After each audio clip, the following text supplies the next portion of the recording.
আর type 2 তে আমরা পড়বো যে জিনিসটা সেটা হচ্ছে পদার্থের উষ্ণতাভিত্তিক ধর্ম। এবং এই টপিকটাতে আমরা অ্যাকচুয়ালি সেটা পড়বো যেটাকে আমরা প্রথমেই বলে এসেছিলাম যে আমরা নেক্সট টপিকটা পড়বো হচ্ছে এক স্থির বিন্দু সাপেক্ষে তাপমাত্রা নির্ণয়। দুই স্থির বিন্দু মানে বরফ বিন্দু ও বাষ্পবিন্দু এটা সাপেক্ষে তাপমাত্রা নির্ণয় তো আমরা শিখেছি। এবার আমরা এক স্থির বিন্দু সাপেক্ষে তাপমাত্রা নির্ণয় শিখবো। একটা বিন্দুকে রেফারেন্স ধরে নেবো, একটা বিন্দু তাপমাত্রাকে, সেটার সাপেক্ষে কোনো বিন্দুর বা কোনো বস্তুর তাপমাত্রা কত সেই জিনিসটা আমরা বের করার চেষ্টা করবো। আসুন শুরু করা যাক। সো তার আগে আমরা একটু পড়ে ফেলি ভাই পদার্থের উষ্ণতাভিত্তিক ধর্ম কি জিনিস, তারপর আমরা তাপমাত্রা নির্ণয়ের কৌশল শিখব। তো দেখুন, তাপমাত্রা পরিবর্তনে পদার্থের যে বিশেষ ধর্মের নিয়মিতভাবে পরিবর্তন হয় এবং যেসব ধর্মের পরিবর্তন লক্ষ্য করে, এই যে দেখুন পরিবর্তন লক্ষ্য করে সহজ ও সঠিকভাবে তাপমাত্রা নির্ণয় করা যায় তাদেরকে পদার্থের উষ্ণতাভিত্তিক ধর্ম বলে। সংজ্ঞাটা আশা করি বুঝেছেন। তারপর যদি না বুঝেন আমি বুঝিয়ে দিচ্ছি। দেখুন ভাই, কিছু কিছু ধর্ম আছে বিভিন্ন পদার্থের বিভিন্ন ধর্ম, এই ধর্মগুলো না তাপমাত্রার সাথে নিয়মিতভাবে পরিবর্তন হয়। সো যেমন আমরা পারদ দিয়ে থার্মোমিটার বানাই কেন? কারণ আপনার হচ্ছে পারদকে আপনি যদি কোনো জায়গায় একটু গরম জায়গায় বসান, পারদটা কিন্তু প্রসারণ হয়। সো এই যে নিয়মিতভাবে প্রসারিত হচ্ছে পারদ, কতটুকু প্রসারিত হচ্ছে ওই অনুযায়ী আমরা বলে দিতে পারতেছি তাপমাত্রা কত। যেমন ধরেন একটা থার্মোমিটার, ঠিক আছে, এই একটা থার্মোমিটার, দাঁড়ান আমি আপনাকে বুঝাই বিষয়টা। ধরেন এই একটা থার্মোমিটার, ঠিক আছে, এটাকে আমি কপি করে রাখি এই জায়গাটাতে। ধরেন ভাই এই থার্মোমিটারটার গায়ে তো ডেফিনেটলি দাগাঙ্কিত থাকবে, ধরেন এই যে এরকমভাবে দাগাঙ্কিত থাকবে, ঠিক আছে। তো ব্যাপারটা বুঝেন, পারদকে ধরলাম আমরা হলুদ কালার দিয়ে দেখাচ্ছি। পারদ যখন এই যে এতটুকু প্রসারিত হয়ে থাকবে তখন আমরা তাপমাত্রা পাবো এই যে এখানকারটা। পারদ যখন বেশি প্রসারিত হয়ে থাকবে, মানে এই যে বেশি জায়গা দখল করে থাকবে, তখন আমরা তাপমাত্রা পাবো এখানকারটা। সেই যে পারদের প্রসারণের উপর ভিত্তি করে কিন্তু আমরা তাপমাত্রা আলাদা আলাদা পাচ্ছি। পারদ তাপমাত্রা বাড়ার সাথে সাথে পারদের প্রসারণটা আলাদা হচ্ছে। এখানে অল্প প্রসারণ, এখানে বেশি প্রসারণ, তো ডেফিনেটলি এখানকার থেকে এখানে বেশি তাপমাত্রায় পারদটা আছে, যার কারণে পারদটা প্রসারিত হল। সো এই প্রসারণের উপর ভিত্তি করে আমরা কিন্তু তাপমাত্রা নির্ণয় করতে পারি। সো এটা তো কেবল পারদের প্রসারণ দেখলাম, এরকম আরও বিভিন্ন ধর্ম আছে। কি কি ধর্ম হতে পারে? যেমন আমরা বলতে পারি হচ্ছে পদার্থের উষ্ণতাভিত্তিক ধর্মগুলো কি কি হতে পারে। এটাকে আমরা যদি এক্স দ্বারা ডিফাইন করি পদার্থের উষ্ণতাভিত্তিক ধর্ম, সেই ধর্মগুলো হতে পারে প্রেশার, ভলিউম, রোধ এবং দৈর্ঘ্য। প্রেশার হচ্ছে গ্যাসের প্রেশার, আপনারা জানেন। আমরা গেলুসাকের সূত্র পড়েছিলাম যে তাপমাত্রা বাড়ালে প্রেশার বাড়ে, গ্যাসের তাপমাত্রা বাড়লে গ্যাসের প্রেশার বাড়ে নির্দিষ্ট ভলিউমে। চার্লসের সূত্রে পড়েছিলাম তাপমাত্রা বাড়ালে ভলিউম বাড়ে, গ্যাসের ভলিউম বাড়ে। সো এই যে চাপ, মানে আয়তন, এগুলোকেও কিন্তু আমরা এগুলোর সাহায্যে কিন্তু আমরা তাপমাত্রা নির্ণয় করতে পারি। সো এগুলোকে কিন্তু পদার্থ উষ্ণতাভিত্তিক ধর্ম বলা যায়। তারপর এই যে রোধ, পরিবাহী রোধ, তাপমাত্রা বাড়ালে পরিবাহী রোধ বেড়ে যায়। এই এল বলতে বোঝাচ্ছে পারদের দৈর্ঘ্য। সো নর্মালি তো আমরা এখানে দেখতে পাই পারদের প্রসারণ হয়, পারদের অ্যাকচুয়ালি কিন্তু আয়তন প্রসারিত হয়। সো আয়তনকে যদি আমরা লিখতে চাই, পারদ কতটুকু আয়তন জুড়ে আছে সেটাকে আমরা এভাবে লিখতে পারি। পারদ একটা সিলিন্ডারের মধ্যে আছে, ধরে নিচ্ছি সেই সিলিন্ডারের রেডিয়াস হচ্ছে আর পারদ যতটুকু দৈর্ঘ্য বিশিষ্ট সেটাকে ধরে নিচ্ছি এল। সো পারদের আয়তন কতটুকু হবে ভাই? পাই আর স্কোয়ার এল। এরকম না বিষয়টা? এরকমই তো বিষয়টা। এখন দেখুন এখানে আরটা মেইনলি কিন্তু ভাই কনস্ট্যান্ট হয়, তাই না? পারদ কিন্তু রেডিয়ালি বৃদ্ধি পায় না। পারদটা কিন্তু ধরেন আগে এতটুকু সিলিন্ডারের মধ্যেই ছিল, পরবর্তীতে বৃদ্ধি পেলে এই এতটুকু সিলিন্ডারের মধ্যেই থাকে জাস্ট, এবার একটু বেশি আয়তন জুড়ে থাকে। সো দেখেন রেডিয়াস এইখানে যত, মানে ব্যাপারটা হচ্ছে এখানে খুবই কম, তো রেডিয়াস এইখানে যত আর এখানেও কিন্তু রেডিয়াস একই, এই দুইটা সিলিন্ডারের রেডিয়াস কিন্তু সেম, কিন্তু এটার দৈর্ঘ্য যদি L1 হয় এখানে কিন্তু দৈর্ঘ্য L2। সো পারদের আয়তন প্রসারিত হয় মেইনলি দৈর্ঘ্য পরিবর্তন করে, রেডিয়াস না। সো আমরা এখানে যেহেতু আর কনস্ট্যান্ট, তাহলে আমরা V is a function of L বলা যায়। V is a function of L, অর্থাৎ এলকে যদি আমরা কোনো কারণে বাড়াই তাহলে ভি বাড়বে, মানে ভি ইজ প্রপোর্শনাল টু এল।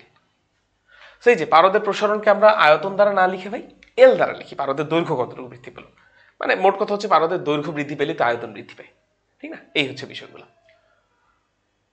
এইটুকু আমরা একটা জিনিস বুঝলাম, সেই ধর্মগুলোকে কাজে লাগিয়ে পদার্থে তাপমাত্রা নির্ণয় করা যায়। এখন আমরা একটা জিনিস দেখবো যে একটা কথা এখানে লেখা ছিল, সেটা হচ্ছে ভাই কথাটা লেখা ছিল হচ্ছে নিয়মিতভাবে যেসব বিশেষ ধর্মের নিয়মিত হয় পরিবর্তন হয় তাপমাত্রা সাপেক্ষে, সেগুলোকে আমরা বলবো হচ্ছে পদার্থের উষ্ণতাভিত্তিক ধর্ম। সো নিয়মিত কথাটার মানে কি ভাই? আসেন বোঝাই, ধীরে ধীরে ডিকোড করব। আসেন, ধরেন ভাই পদার্থের উষ্ণতাভিত্তিক ধর্মগুলোকে আমরা প্রকাশ করেছি হচ্ছে এক্স দ্বারা, ঠিক আছে? ধরেন আমি এই বরাবর পারদের দৈর্ঘ্য ধরলাম আর এই বরাবর টেম্পারেচার ধরলাম থিটা, অথবা যেটাকে আমি থিটা দ্বারা প্রকাশ করতে পারি অথবা টি দ্বারা প্রকাশ করতে পারি, টেম্পারেচার বুঝালাম। সো যদি এরকম হতো ভাই যে তাপমাত্রা পরিবর্তনে লেংথ পরিবর্তন হয়, তাপমাত্রা পরিবর্তনে লেংথ বাড়ে, এটাই স্বাভাবিক। বাট লেংথটা যদি এইভাবে পরিবর্তন হতো বা এই যে এইভাবে যদি পরিবর্তন হতো, মানে নিয়মিতভাবে পরিবর্তন হলো না, অনিয়মিতভাবে পরিবর্তন হলো। যদি নিয়মিতভাবে পরিবর্তন হওয়া মানে হচ্ছে এই যে এটা, এই যে এটা, সরি এই যে এটা, এই যে এটা নিয়মিতভাবে পরিবর্তন হওয়া মানে এই যে একটা সরল রেখা বরাবর পরিবর্তন। সো অনিয়মিত পরিবর্তন হলে কি হবে সেটাকে দেখিনি, তারপর নিয়মিত পরিবর্তনটা দেখবো। আসুন, যদি অনিয়মিত পরিবর্তন হতো তাহলে দেখেন ভাই, এইখানে ধরুন একটা তাপমাত্রা পাবো, এইখানে ধরুন একটা তাপমাত্রা পাবো, এইখানকার তাপমাত্রা আর এইখানকার তাপমাত্রা, এইটুকু তাপমাত্রা পরিবর্তনের কারণে ধরুন এইটুকু একটা তাপমাত্রা পরিবর্তন, এটাকে আমরা ডি দ্বারা প্রকাশ করতে পারি। এইটুকু তাপমাত্রার জন্য পারদের দৈর্ঘ্য পেতাম L1, আর এইটুকু তাপমাত্রার জন্য পারদের দৈর্ঘ্য পেতাম হচ্ছে L2। এইটার জন্য L1, এইটার জন্য L2। এতটুকু তাপমাত্রা পরিবর্তনের জন্য আমরা পারদের দৈর্ঘ্যের পরিবর্তন পেতাম হচ্ছে DL। হ্যাঁ, এটা একটা ঘটনা। এখন আমি যদি এইখানে তাপমাত্রা পরিবর্তন না করে এই দিকে এসে তাপমাত্রা পরিবর্তন করতাম ভাই, একই তাপমাত্রা পরিবর্তন করতাম, ধরেন এখানে ডি থিটা মানে 1 ডিগ্রি সেলসিয়াস, এই দিকে এসে তাপমাত্রা একটু বেশি হওয়ার পর যদি আমি সেম 1 ডিগ্রি সেলসিয়াসে তাপমাত্রা পরিবর্তন করি, তাপমাত্রা যদি বাড়াই, তাহলে দেখেন এবারও নিশ্চয়ই পারদের প্রসারণ হবে। এবার দেখেন পারদের প্রসারণ কতটুকু হবে, এখানকার জন্য এই বিন্দুটা, আর এখানকার জন্য দেখেন এইখানে কোনো একটা বিন্দু পাবো। সো দেখেন এইবারও সেম একই ডি থিটার জন্য এবার কিন্তু পারদের প্রসারণ ভাই অনেক বেশি বেড়ায়, এবার কিন্তু ডিএল এর মানটা অনেক বড়। একই তাপমাত্রা পরিবর্তনের জন্য এক এক জায়গায় পারদের প্রসারণটা এক এক রকম। এইদিকে মোটামুটি নির্ভুলভাবে ধরেন পারদ থার্মোমিটারটা রিডিং দিত, এইদিকে রিডিংটা দিতে কিন্তু ভুল করতো, কারণ পারদটা নিয়মিতভাবে প্রসারিত হচ্ছে না, কখনো খুব কম প্রসারিত হচ্ছে, কখনো অনেক বেশি প্রসারিত হচ্ছে একই তাপমাত্রা পরিবর্তনের কারণে। এখানেও ডি থিটা পরিমাণ তাপমাত্রা বাড়িয়েছি, এখানেও ডি থিটা পরিমাণ তাপমাত্রা বাড়িয়েছি।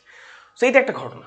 এই কারণে আমরা যদি কখনো এল এবং টি এর সম্পর্কটা কখনো যদি লিনিয়ার না হয়, সরল রৈখিক যদি না হয়, নিয়মিত যদি না হয়, তাহলে এটা দ্বারা তাপমাত্রা পরিমাপ করলে ভুল হবে, কারণ এক এক জায়গায় পারদের প্রসারণ এক এক রকম।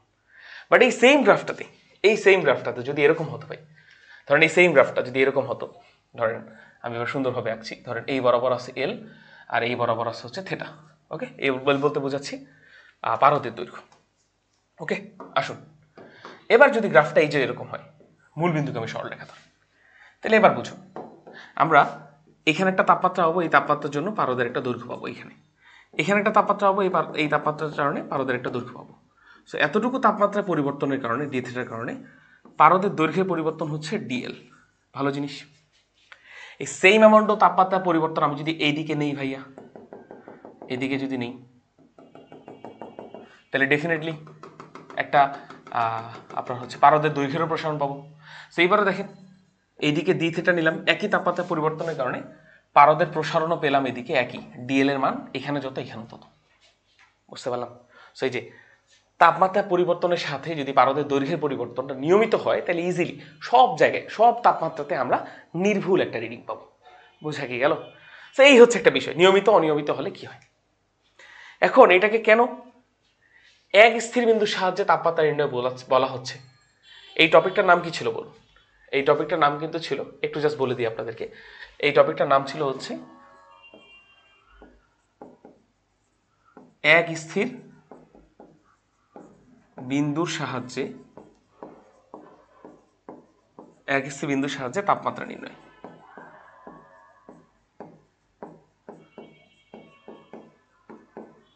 এই টপিকটার নাম হচ্ছে এক স্থির বিন্দুর সাহায্যে তাপমাত্রা নির্ণয়। কেন এটা এক স্থির বিন্দুর সাহায্যে তাপমাত্রা নির্ণয়, এটা এবার আমরা শেখার চেষ্টা করব। আসুন, ধরেন দাগাঙ্কিত করা আছে বা দাগাঙ্কিত করা নাই কোনো একটা কারণে, ধরেন আমরা পারদের একটা প্রসারণ পেলাম, এখানে ধরেন পারদের প্রসারণের মানটা L1, এবং অন্য কোনো একটা জিনিসের মাধ্যমে অন্য কোনো একটা মিটার বা কোনো একটা জিনিসের মাধ্যমে আমরা ধরে নিচ্ছি এখানে তাপমাত্রা পেলাম হচ্ছে T1। ঠিক আছে? সো যখন পারদের প্রসারণ হয় L1, তখন তাপমাত্রা কত T1 এটা আমরা জানি। ঠিক না? এখানে এটা কিন্তু থার্মোমিটার না, ধরেন যে কোনো একটা জায়গায় আমরা একটা পারদকে প্রসারিত করতে দিলাম, দেখলাম পারদ L1 পরিমাণ প্রসারিত হয়েছে, এবং কোনো যন্ত্রের মাধ্যমে আমরা পরিমাপ করলাম তাপমাত্রা হচ্ছে T1। ঠিক আছে? আচ্ছা, এরপর অন্য একটা জায়গায় পারদকে আবার প্রসারিত হতে দিলাম, এবার ধরে নিচ্ছি পারদ প্রসারিত হলো L2 পরিমাণ। তাহলে দেখেন ব্যাপারটা, এবার পারদ কতটুকু প্রসারিত হলো L2 পরিমাণ। এবার আর নতুন করে তাপমাত্রা পরিমাপক কোনো যন্ত্রের সাহায্যে এখন তাপমাত্রা কত আছে এটার পরিমাপ করার দরকার নেই। কেন দরকার নেই ভাই, আমি ইজিলি বলে দিচ্ছি কেন দরকার নেই।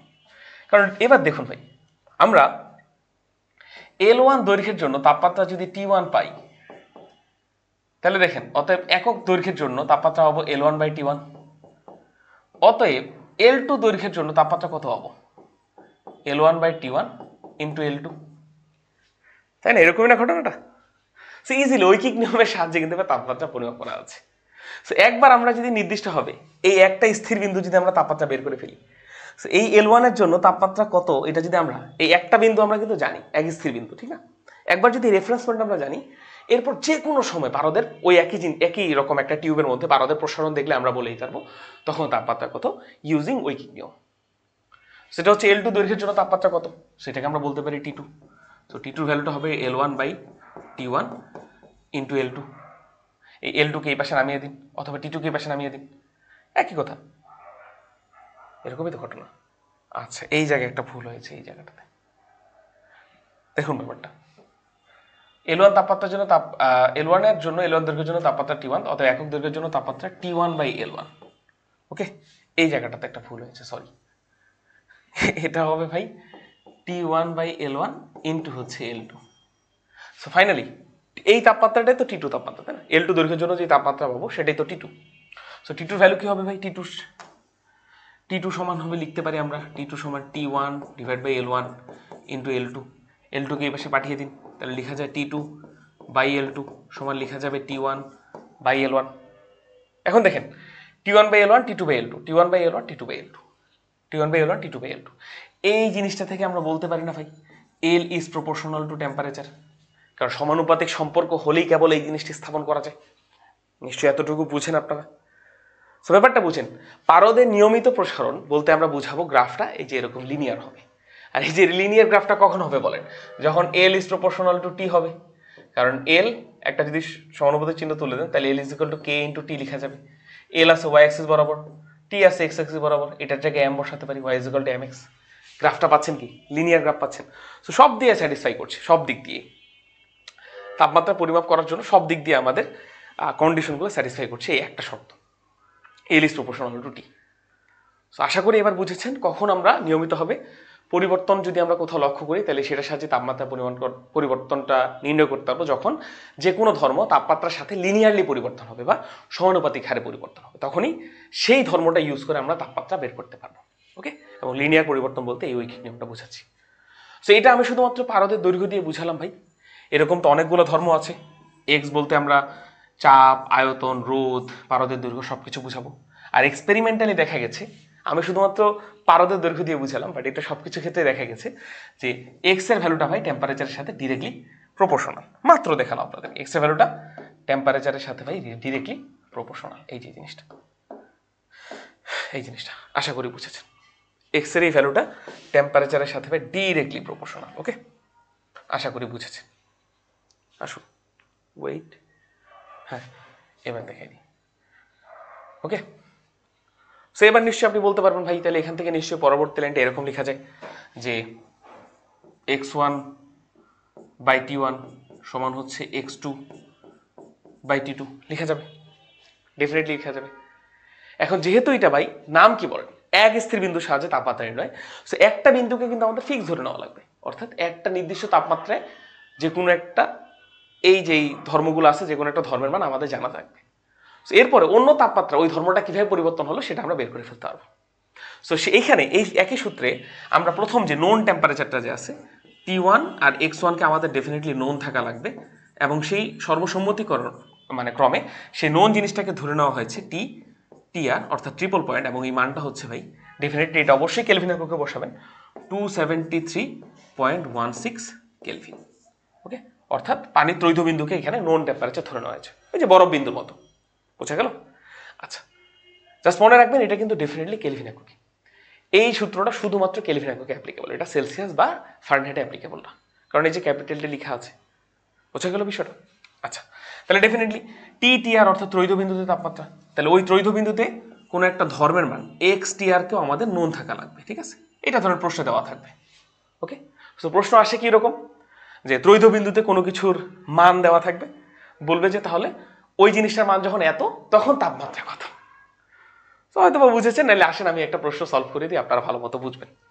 এটা একদমই কম গুরুত্বপূর্ণ একটা কোয়েশ্চেন ভাই, তারপরে দেখিয়ে দিই কি বলেছে। প্রশ্নটা হচ্ছে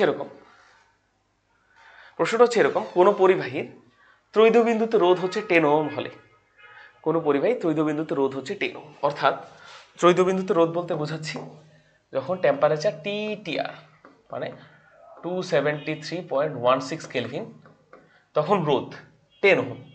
রোধ বলতে বোঝাবি তখন RTR, RTR এর ভ্যালু হচ্ছে 10 ওহম। তাহলে কত তাপমাত্রায় রোধ হচ্ছে 100 ওহম, তাহলে রোধের মান আর এর মান যখন 100 ওহম তখন তাপমাত্রা কত, T is equal two what.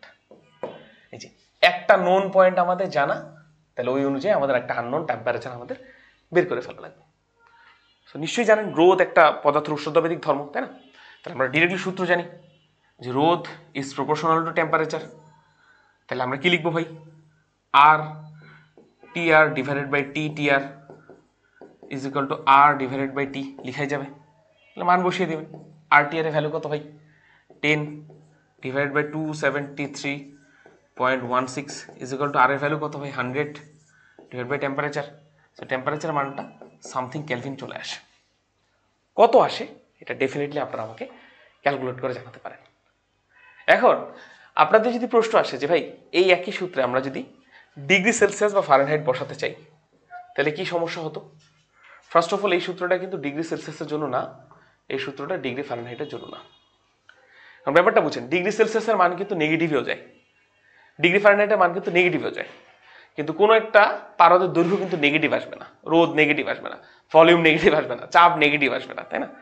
So যেহেতু এই টেম্পারেচারটা ডিগ্রি সেলসিয়াস আর কেলভিনের ক্ষেত্রে নেগেটিভও যেতে পারে, ডিগ্রি সেলসিয়াস আর কেলভিন ফারেনহাইটের তাপমাত্রা কিন্তু নেগেটিভও যায়, minus something degree Celsius minus something degree Fahrenheit, কিন্তু এই যে এক্স এর ভ্যালুটা তো নেগেটিভ হয় না, এই জন্য সূত্রটা নেগেটিভ বা ডিগ্রি সেলসিয়াস বা ফারেনহাইটের ক্ষেত্রে অ্যাপ্লিকেবল না। আর কেলভিন স্কেলের শুরুই কিন্তু ভাই 0 কেলভিন থেকে, 0 কেলভিন থেকে। সেই জন্য এটা কেলভিন স্কেলেই বেশি, এই সূত্রটা বেশি অ্যাপ্লিকেবল। ওকে।